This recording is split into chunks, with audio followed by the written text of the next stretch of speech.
Nagbibigay ng libreng check-up, gamot, vitamins at iba pang serbisyong medikal para sa komunidad ang Love for All program na pinangungunahan ni First Lady Liza Araneta Marcos. Si Bernard Ferrer ng PTV sa Balitang Pambansa.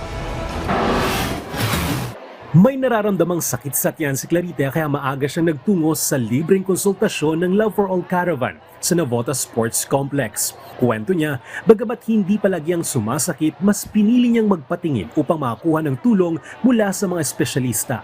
Mahalaga po para sa amin yun. Para sa kalusugan namin po yan, kaya papasalamat na po ako kay First Lady. Ang Love for All ay isang proyekto sa pangunguna ni First Lady Liza Araneta Marcos na nagbibigay ng libreng check-up, gamot, vitamins at iba mang serbisyong medikal para sa komunidad. Dati nung nag-umpisa ho kami, siguro 3 o 4 lang kaming nagtutulong. Ngayon ang dami-dami. So maraming salamat. Nakakataba ng puso. Bukod sa serbisyong pangkalusugan, na-avail din na makababayan natin ang tulong mula sa iba't ibang ahensya ng pamahalaan.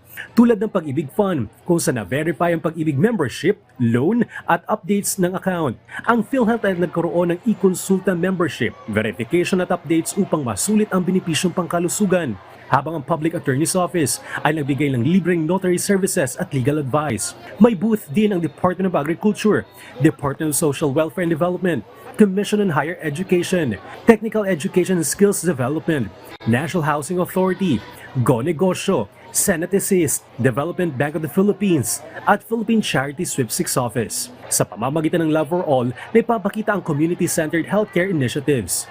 Dahil dito, direkta rin na ibibigay sa mga residente ang mahalagang serbisyong kinakailangan nila. Batay sa pinakuling datos, mahigit 15 milyong Pilipino na ang nabigyan ng tulong at serbisyo ng Love for All sa iba't ibang panig ng bansa. Mula sa People's Television Network, Bernard Ferrer para sa Balitang Pambansa.